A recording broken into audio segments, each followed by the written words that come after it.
दोस्तों नमस्कार। आज चंद्रशेखर रावण अलीगढ़ मुस्लिम यूनिवर्सिटी पहुँचे तो कोई छात्र संघ का वहाँ जो समाजवादी छात्र संघ का था, कह रहा था आप 5 साल पहले वाले बयान को दर्ज करवाओ जिसमें चंद्रशेखर रावण कह रहे हैं हम राम मंदिर बनाने जा रहे हैं। तो अगर राम मंदिर बनाने आप जा रहे हैं, कोई हिंदू राम मंदिर बनाने जा रहा है तो वो तो उसका हक है। अब ये बताइए, ये दादागिरी कब तक चलेगी आप लोगों की? आपने सारे मंदिर तोड़कर मस्जिदों में बदल दिए, 40,000 मंदिर तोड़कर, और आपको बड़ी बिल्कुल गैरत और शर्म की बात नहीं है। और उस लड़के को जो अलीगढ़ यूनिवर्सिटी का लड़का है जिसको गैरत नहीं है बिल्कुल भी। अरे तेरे माँ बाप भी हिंदू ही थे, यहाँ तो इस्लाम तो था ही नहीं। इस्लाम तो लुटेरों का एक मजहब था जो बाद में अरब से आया, और इसको तो धर्म कहना भी पाप होगा, पाप के बोझ के तले होगा। आखिर ये दादागिरी तुम्हारी अब चलने वाली नहीं है। इस दादागिरी का ये आखिरी इरा चल रहा है जिसको कल्प कहते हो, और ये तुम्हारी सोच है, ये तुम्हें बर्बाद कर देगी। दूसरों के माल और अमानत पर, दूसरों की औरतों पर हरक करने का अधिकार जो तुमको इस्लाम देता है, जिसको कि हम मालिक गनीमत के नाम से जानते हैं, जो मोहम्मद साहब भी इसी तरह औरतों को लूट लिया करते थे, उनके धन और दौलत को लूट लिया करते थे। ये तुम्हारी शोहरत है, ये तुम्हारी शोहरत है, और इस पर बिल्कुल शर्म नहीं है। चंद्रशेखर रावण ने क्या गलत बोल दिया? अब मंदिर बनाने जा रहे हैं, तुम वही लोग हो ना, तुम उसी विचारधारा को मानने वाले लोग हो जो बौद्धों के बामियान में आपने मूर्ति तोड़ दी ये कह करके खर्चा पूरा नहीं हो रहा। खर्चा तो मोहम्मद का भी पूरा नहीं होता था। काफिले लूटने के बावजूद जी खाने के लिए उनके पास कुछ नहीं होता था। तो लुटेरों का कभी पेट नहीं भरता, चोरों के और डाकुओं के कभी महल नहीं होते, क्योंकि इनका एक ऐसी विरासत जो नीचता में मिली है, इनको जो लूटने की विरासत मिली है। तो राम मंदिर का दर्द हो रहा है।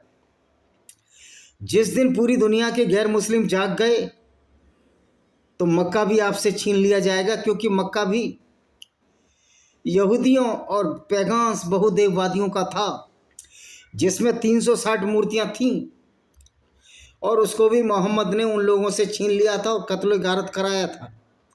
एक को पर्दे के पीछे छिपकर भी मारा था, जो बेचारा पर्दे के पीछे छिप गया मक्का में, उसको भी कत्ल करवा दिया आप लोगों ने। तो ये कत्लो गारत का खेल ज़्यादा चलने वाला नहीं है। जब तुम्हारे हाथ में तलवार थी लोग डरते थे। हालांकि गंगा जमुना के मैदान में आकर ये इस्लाम की तलवार को तोड़ा, हिंदुओं ने तोड़ा और तोड़ते रहेंगे, क्योंकि इस विचारधारा को हम अब ज़्यादा सहन करने के मूड में नहीं है। अगर हम अभी भी इस इस्लामिक विचारधारा को, जो एक गैर मुस्लिम के खिलाफ गुंडागर्दी है, इसका सहन करते रहेंगे तो हमारी पीढ़ियां की पीढ़ियां बर्बाद हो जाएंगी। हमारा मुस्लिम भाइयों से तो कोई विरोध नहीं है, इस विचारधारा से जरूर विरोध है। लोग कहते हैं हम इस्लाम की सच्चाई बताते हैं, हम तो विरोध जाहिर करते हैं ऐसी विचारधारा का, जिसमें सारी कुछ छूट मिली है। इनके एक तरफा वन वे ट्रैफिक है। आपको मूर्तियां अच्छी नहीं लगती, आप मूर्ति पूजा को कत्ल कर दोगे, उनकी मूर्तियां तोड़ दोगे। भाई तुम होते कौन हो? ये नकली अल्लाह के नाम पर जो मोहम्मद तुम्हारी ऐसी विचारधारा चला गया, तुम होते कौन हो? कोई मंदिर मूर्ति पूजे, तुमको क्या प्रॉब्लम है? अरे मूर्ति का स्वरूप तो कुछ दे रहा है, इंसानों जैसी मूर्तियां तो बना रहा है, इसको आर्ट ही समझो, कला ही समझो। और तुम तो उस हजरे अस्वद, तुम्हारे बस की तो कुछ है नहीं, ना मोहम्मद के बस की था। वो काले पत्थर को चूमते हो जिसको हजरे अस्वद कहते हैं, जो मक्का में लगा हुआ है, जिसे अबूर ताहिर जन्नाती ले गया और 20-22 साल उस पर लेटरिन होती रही। तुम उस पत्थर को पूजते हो, कोई ऐतराज नहीं है। अगर कोई मंदिर की मूर्ति में ये देखकर उसको कंसंट्रेशन बिंदु मानकर एक ध्यान की अवस्था में आए, योग की अवस्था में आए कि मैं ऐसे व्यक्ति को देखना हो जिसने अच्छे कर्म किए थे।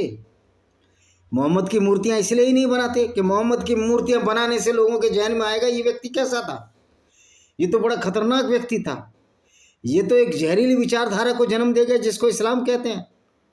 इसलिए आप मूर्ति नहीं बनाते, इसलिए मूर्ति बनने से उलझते हो। कहीं कोई मूर्ति की बेहुरमती ना कर दे, उसका अपमान ना कर दे। इसलिए मोहम्मद पहले ही बोल गया, उसको पता था कि जो मेरी आइडियोलॉजी है ज़्यादा पनपने वाली नहीं है, इसलिए मूर्तियों का विरोध करना शुरू कर दिया। उसका दूसरा पहलू यह है कि वो मेंटली फ्रस्ट्रेटेड आदमी था।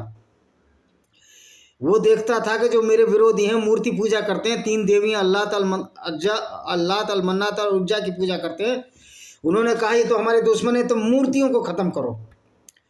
निश्चित तौर पर मोहम्मद का अपना इंटरेस्ट था, अपना फ्रस्ट्रेशन था जो मूर्ति तोड़कर निकालता था। ये फ्रस्ट्रेशन मोहम्मद गोरी और गजनी उनके पास तो कुछ है नहीं। तुम तो पत्थर को चूमने वाले लोग हो और कहते हो कि अल्लाह की पूजा करते हैं। अल्लाह को प्रूव तो कर दो। फिर दूसरा ये भी झूठ है, तुम अल्लाह की पूजा करते हो। आपकी तो आयतों में साथ साथ लिखा हुआ है। अगर आप मोहम्मद को नहीं मानते, कुरान और मिखाइल और जिब्राइल को नहीं मानते, तो आप मुसलमान ही नहीं हो, आपका ईमान ही नहीं है। 17 बार नमाज में तुम हिंदू को गाली देते हो और करते क्या हो तुम? कोई भी ऐसी चीज़ आप करते हो जो दुनिया के फायदे के लिए हो, नहीं कर सकते, क्योंकि तुम्हारे जहन में ही नहीं है। तुम जहनी तौर पर मरीज हो। अब कुछ टिप्पणी करते हैं कि अब आकर बहस करो। अरे तुम झूठे हो।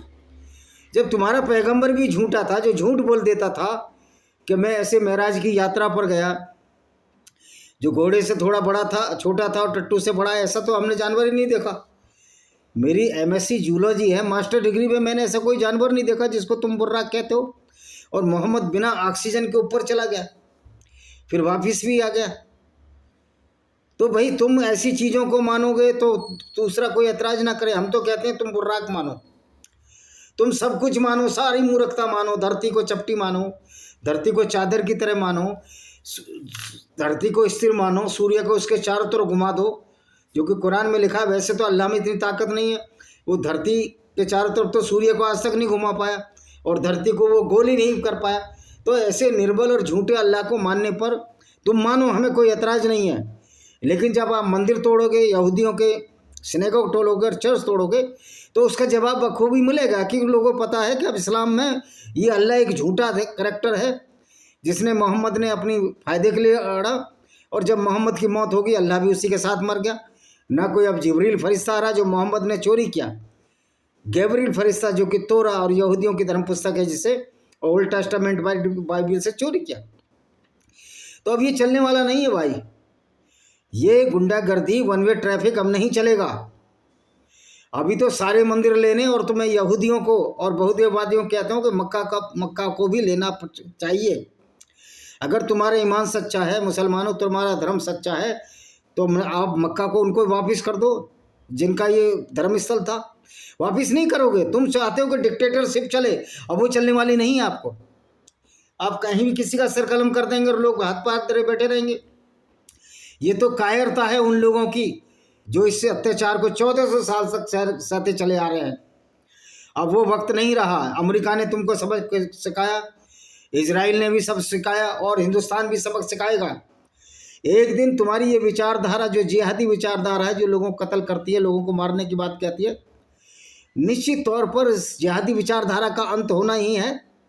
क्योंकि कोई बर्दाश्त नहीं कर सकता कि तुम्हारी उन बातों को, कि तुम दूसरे के मंदिर तोड़ दोगे, तुम्हें पसंद नहीं है, तुम दूसरों को काफिर कहोगे और हम तुमको छोड़ देंगे, हम आपको फूलों के गुलदस्ते देंगे। ये नहीं हो सकता। अगर आप दूसरों को तलवार दोगे तो उसका जवाब गोली से मिलेगा, अगर गोली दोगे तो तोप से मिलेगा। वीर जातियों और वीर पुरुषों का यही काम है। तो इस विचारधारा का विरोध करें। हमारा मुस्लिमों से कोई विरोध नहीं है, लेकिन जब वो ये विचारधारा पढ़ते हैं और उसको ये मानने लगते हैं, निश्चित तौर पर वो इंसानियत से दानवता की तरफ भटक जाते हैं। मानवता से दानवता की तरफ जाने का एक ही रास्ता है, जिसको हम इस्लाम कहते हैं। इंसानियत से जो दूर करता है, खुद गर्ज मजहब है जो मोहम्मद ने अपने फ़ायदे के लिए चलाया, क्योंकि उसको लूट का माल मिलता था, उसको कह दिया ये अल्लाह की तरफ से लूट का माल है। और मज़े की बात है 20% हिस्सा मोहम्मद को भी चाहिए, और मुसलमानों को बेवकूफ़ बनाता रहा कि ये ज़िंदगी तो कुछ नहीं है, अगली वाली ज़िंदगी है, वहाँ नहरें मिलेंगी, 72 हूरें मिलेंगी, शहद की नहरें, दूध की नहरें, शराब की नहरें। अभी बताओ, कोई शराब पीकर शहद की नहर में गिर गया तो उसका क्या हाल होगा? उसको तो मधुमक्खियाँ डंक मार मार कर मार देंगी। और दूध में भी आदमी गिर जाए, क्या दूध की नहरें होती हैं? आज तक हुई हैं? तुम्हारे अरब में दूध की नहरें हुई हैं आज तक? सब्जी तक तो तुमको खाने को मैसर नहीं है, अच्छे फल फ्रूट तुम्हारे होते नहीं, और अल्लाह ने सब कुछ दिया तुमको, लेकिन पैगंबर को ऐसी जगह पैदा किया जहाँ आज भी खेती नहीं होती ढंग से। तो ये मोहम्मद ने लोगों को बेवकूफ़ बनाया, ये मैं मानता हूँ। एक अनपढ़ आदमी जिसको जो पढ़ा लिखा भी नहीं था, पढ़े लिखे हमारे ईमान वाले, चाहे इंजीनियर हैं, डॉक्टर हैं, पागल बन रहे हैं, मूर्ख बन रहे हैं। हमारे विभाग में एक हैं मकबूल अहमद साहब, उनको मैंने बोला मोहम्मद काफिले क्यों लूटते थे व्हाट्सएप पे, तो कहते हैं कि आप इस्लाम को नहीं समझ पाओगे। ओ भाई, इस्लाम को तुम नहीं समझे, तुम अभी भी नहीं ये मानने को तैयार है कि पैगंबर काफिले लूटा करते थे, औरतों को लूटकर बाजार में बेच देते थे। आप तैयार नहीं हो, लेकिन हम जब जान गए कि तुम्हारा पैगंबर एक झूठ के पुलिंदा है, कुरान झूठ की पुलिंदा है, कुरान दुनिया को फसाद पैदा करती है, नफरत फैलाती है कुरान की आयतें पढ़ने से। मैं तो रोज़ एक वीडियो डालता हूँ, मैं तुमसे क्यों डिबेट करूँ? तुम्हारी किताब है, किताब पढ़ रहा हूँ, किताब के बारे में बता रहा हूँ। यानी तुम उसमें शुगर कोटेड कॉमा लगा दो, अरबी का रूपांतरण हिंदी में गलत कर दो, उर्दू में गलत कर दो, तो मैं अरबी भी पढ़ लेता हूँ भाई। अरबी मैंने सीख ली पढ़नी, अरबी के शब्दों का वोकैबुलरी भी सीख ली। तो ये झूठ अब चल नहीं सकता। तुम तो वो लोग हो, अल अज़हर यूनिवर्सिटी सबसे बड़ा आतंकवाद का केंद्र है, उसकी एक प्रोफेसर जो मुस्लिम है और महिला भी है, शर्म आनी चाहिए उस बेशरम प्रोफेसर को। वो कहती है कि गैर मुस्लिमों की औरतों को सेक्स स्लेव बनाने में तो कोई बुराई नहीं है, ये तो मुसलमानों का पहला हक है। अगर मुसलमानों का हक गैर मुस्लिमों को लूटने का, तो हमारा पहला हक है उस अवस्था में जिससे कि वो दूसरों का बलात्कार करें, उस अंग का रिमूवल और एलिमिनेशन भी हमारा हक होगा, क्योंकि तुमने अपने कानून अपने हिसाब से बनाए हैं, दूसरों कत्ल करने के लिए बनाए, तो हम अपनी रक्षा के लिए भी कानून बनाएंगे और अपने हाथ से बनाएंगे। अगर संविधान हमारी रक्षा नहीं कर सकता, पुलिस हमारी रक्षा नहीं कर सकती, तो हमें अपनी रक्षा का अधिकार है, ये हमारे को कॉन्स्टिट्यूशनल राइट हमें अधिकार देता है भारत में। तो भाइयों, बहादुरी से काम लेना पड़ेगा। और मैं मुसलमान भाइयों से कहता हूँ, भाई अब कितनी बेइज्जती कराओगे अपनी, थोड़ी गैरत वैरत से काम लो। ऐसे पैगंबर को जो कि काफिले लूटता अपना पैगंबर मानते हो। मैंने बहुत सारी किताबें लिखी हैं, ये लेमेंट ऑफ सिंजार भाई विजय कुमार पाल, इसको पढ़िए, इंग्लिश में अच्छी किताब है, अमेजन फ्लिपकार्ट पर है। ब्लेंडर ऑफ ब्लेस्फेमी भाई विजय कुमार पाल, लॉस्ट पैराडाइज कश्मीर भाई Vijay Kumar Pal, black dots of terrorism भाई Vijay Kumar Pal, venomous fangs of cobra, paranoia of cults, lost paradise Kashmir, Jauhar, बहुत सारी किताबें हैं, 10-11 किताबें हैं मैंने लिखी हैं कि इस्लाम के ऊपर किस तरह इस्लाम एक गैर मुस्लिमों के खिलाफ एक षड्यंत्र था जो मोहम्मद ने उस समय के लिए रचा था। अब वो षड्यंत्र आगे सफल ना हो, ये सब हमको तय करना है, हमारे मुस्लिम भाइयों को भी तय करना है कि आपको गैर मुस्लिमों काफिरों के खिलाफ षड्यंत्र रचना है, पूरी दुनिया में इस्लाम फैलाने का विचार है, तो फिर उस हिसाब से हम भी कार्रवाई करें। जैद हामिद कह रहा था गजवा इन दो का, जैद हामिद तुम 2-3 महीने के मेहमान हो, उसके बाद तुम 72 हूरों जन्नत के पास दूध की नहरों और शराब की नहरों में पहुंच जाओगे। इसी के साथ मैं इस वीडियो को यहीं विराम देता हूं। वीडियो को शेयर करें, चैनल को सब्सक्राइब करें, बेल आइकन दबाएं, ताकि आगे आने वाले मेरे सारे वीडियो जो 3 चैनलों पर डालता हूं मैं, उसके नोटिफिकेशन संदेश मिल सकें और आप उन वीडियो को देख सको। हाथ जोड़कर विनती है कि चैनल को सब्सक्राइब जरूर करें, क्योंकि यूट्यूब तो वैसे ही हमारे पीछे पड़ा हुआ है। सच्ची बात कहने में भी यूट्यूब डरता है, तो यूट्यूब का हिसाब भी हम जून में लेंगे। अगर इसी तरह ये झूठे हेट स्पीच जो हम सच्चे बता रहे हो उस पर स्ट्राइक मरवाएगा, तो इसको हम पूरी दुनिया में ख़त्म करने का इरादा है। इस तरह की आइडियोलॉजी को तो ख़त्म करना और ऐसे प्लेटफार्मों को भी ख़त्म करना है जो इस्लाम की सच्चाई बता रहे हैं। हम जो लोगों को आगाह कर रहे हैं कि बचो इस्लाम से, और इस्लाम का जो पूरी तरह फॉलो करता है और उस पर एक्टिव करता है उससे भी बचो, क्योंकि वो एक बहुत बड़ा आतंकवादी है। जय हिंद, शुभ रात्रि, आपका दिन शुभ हो, और मुसलमान भाइयों को भी शुभ रात्रि। भाइयों, आप इस जहर से बाहर निकलो, आप कुरान को सही मायने में पढ़ो, तब आपको समझ में आ जाएगी कि ये इस्लाम कोई अच्छी आइडियोलॉजी नहीं है, विचारधारा नहीं है, ये तो एक जहर फेंकने वाली विचारधारा है। इस पर मैंने एक किताब लिखी है, वेनेमस फैंग्स ऑफ कोबरा, ये तो कोबरा से भी ज़्यादा खतरनाक है। वंदे मातरम, जय हिंद, आपका दिन शुभ।